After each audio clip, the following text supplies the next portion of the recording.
There is a growing number of organizations and personalities promoting the idea of a constitutional convention, or CONCON, to rectify problems in government. The CONCON process is something that will be set in motion by state legislatures under the Article 5 of the Constitution. Most advocate a balanced budget and term limit amendments. Some well-meaning Americans are listening to such initiatives without hearing much about the dangers of such a remedy. There are problems with the entire process of a CONCON, let alone the problems with the quick fixes they propose. Let us briefly discuss some of these problems by asking some questions at the same time. Why is a convention needed if all we are talking about are one or two amendments? Do you think that our politicians who ignore the Constitution now will adhere to a new document or a new amendment in the future? Do you think that the Congress, which doesn't vote for a balanced budget now, will vote for a CONCON call from the states to force them to vote that way? Congress needs to be changed rather than a CONCON called. Worse, we see state legislatures in trouble with their budgets as well. Why would they vote for a national balanced budget if they cannot balance their own?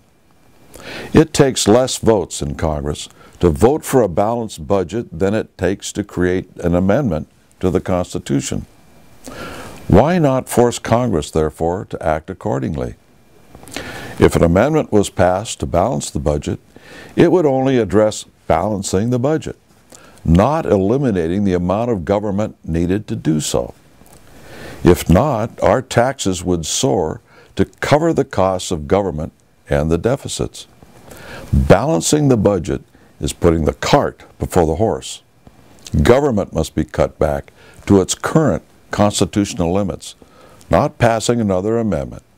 Otherwise, the taxes needed to balance the budget would break the American families and businesses. Again, do you think that anyone who doesn't adhere to the Constitution now will do so in the future?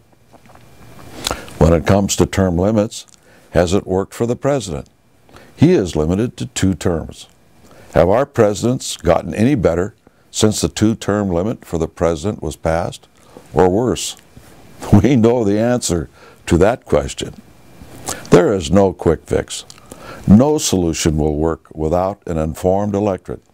An uninformed electorate will put bad people in office no matter what kind of term limits are enacted. We believe that someone wants a CONCON to alter our system beyond repair and are using conservative-sounding arguments to enlist the average American's support for a CONCON.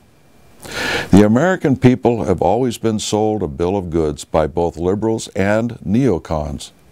Constitutionalists, on the other hand, have always supported American liberty and the constitutional curtailment of government power. Constitutionalists adhere to the Constitution. They do not try to change it. Playing with the Constitution now is a dangerous thing, especially when we have so many of the unconstitutional types in office and at the head of so many of our institutions. We ask you to look at the legal arguments against the CONCON by following this reference.